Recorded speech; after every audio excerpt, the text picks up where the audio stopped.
BTech masters MBBS courses చదవాలనుకునే students T Hub Hyderabad లో వీసర్స్ global education fair and loan mela June 29 entry.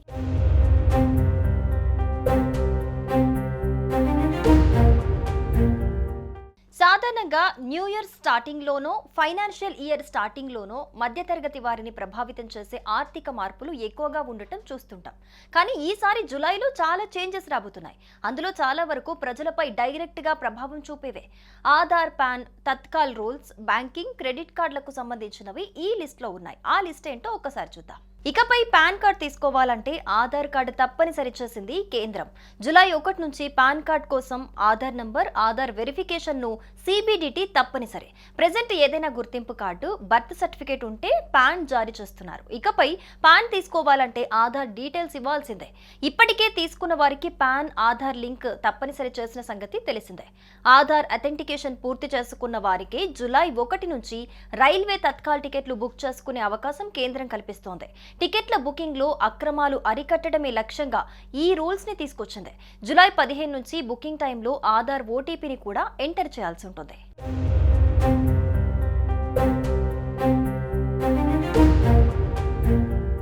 Tatkal టికెట్ల విషయంలో మరో మార్పు కూడా రైల్వే శాఖ తీసుకొచ్చింది. రైల్వే అధీకృత ఏజెంట్లు తత్కాల్ బుకింగ్ ప్రారంభమైన 30 నిమిషాల తర్వాతే టికెట్లు బుక్ చేసే అవకాశం ఇచ్చింది. అంటే ఏసీకి ఉదయం 10:30, నాన్ ఏసీకి అయితే ఉదయం 11:30 గంటల తర్వాత మాత్రమే టికెట్లు బుక్ చేసుకోగలరు. జూలై 15 నుంచి ఈ రూల్ అయితే అమల్లోకి రానుంది. టికెట్ రేట్స్ ని కూడా రైల్వే శాఖ సవరించింది. పెరిగిన రేట్స్ జూలై 1 నుంచి అమల్లోకి రానున్నాయి. మెయిల్ ఆర్ ఎక్స్ప్రెస్ రైళ్లలో నాన్ ఏసీ ప్రయాణానికి కిలోమీటర్కు 1 పైసా, ఏసీ తరగతులకు 2 పైసల చొప్పున రేట్స్ పెంచింది. 500 కిలోమీటర్లు దాటాక సెకండ్ క్లాస్ ప్రయాణానికి కిలోమీటర్కు 1 పైసా వర్తిస్తుంది. డిజిటల్ ఇండియాలో భాగంగా డిజిటల్ పేమెంట్స్ ను కేంద్ర ప్రభుత్వం ఈజీ చేస్తోంది. యూపీఐ నుంచి డబ్బు పంపిన తర్వాత లావాదేవీలు ఫెయిల్ అయితే national payments corporation of India NPCI నూతన నిబంధనల ప్రకారం మనీ వెంటనే వినియోగదారులకు తిరిగి క్రెడిట్ అవుతుంది. పొరపాటున తప్పు యూపీఐ నంబర్కు పంపిన అమౌంట్ ను కూడా తిరిగి అయితే పొందొచ్చు. చార్జ్ బ్యాక్లను బ్యాంకులు స్వయంగా సేకరించే అధికారాన్ని కలిగి ఉంటాయి. ఇప్పుడు లావాదేవీల సమయం కూడా తగ్గించారు.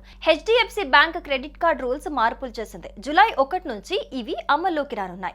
10,000 పైబడి వాలెట్ లోడింగ్, 50,000 పైబడిన యుటిలిటీ పేమెంట్లు, 10,000 దాటిన గేమింగ్ ట్రాన్సాక్షన్లపై ఇకపై 1% ఫీజు వర్తిస్తుంది. అన్ని రెంటల్ పేమెంట్లు, థర్డ్ పార్టీ అప్లికేషన్ల ద్వారా చేసే ఎడ్యుకేషన్ పేమెంట్లపైన 1% ఫీజు వర్తింపజేస్తున్నట్లు HDFC బ్యాంక్ వెల్లడించింది. ఆన్లైన్ గేమింగ్ లావాదేవీలపై రివార్డులను పూర్తిగా తొలగించింది. ICICI బ్యాంక్ ATM లావాదేవీలకు సంబంధించిన నియమాలను మార్చింది. ఇప్పుడు ICICI కస్టమర్లు ఏదైనా ఇతర బ్యాంక్ ATM నుండి నెలలో 3 సార్ల కంటే ఎక్కువ డబ్బును ఉపసంహరించుకుంటే ప్రతి అదనపు ఆర్థిక లావాదేవీపై ₹23, ఆర్థికేతర లావాదేవీపై 8.50 ఛార్జ్ విధించనుంది. ఇది ATM ను ఉపయోగించే ఖర్చును పెంచుతుంది.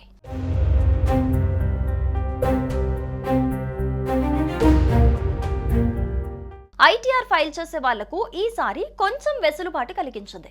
ITR ఫారాల్లో మార్పులు చేసినందున ఫైలింగ్ గడువును సెప్టెంబర్ 15 వరకు పొడిగించారు. అంటే పన్ను చెల్లించే వాళ్లకు 45 రోజుల సమయం దొరికింది. కాబట్టి హడావుడిగా కాకుండా నెమ్మదిగా ఫైల్ చేసుకోవచ్చు.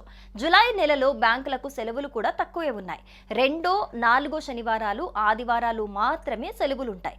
మిగిలిన రోజుల్లో బ్యాంకులు పనిచేస్తాయి. కాబట్టి బ్యాంకు పనులు చేసుకోవటానికి ఎలాంటి ఇబ్బంది ఉండదు.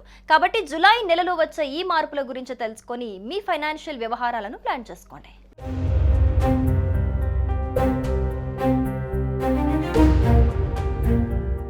సుమన్ టీవీలో మీ పర్సనల్ అండ్ బిజినెస్ ప్రమోషన్స్ కోసం కింది నెంబర్కి కాంటాక్ట్ చేయండి.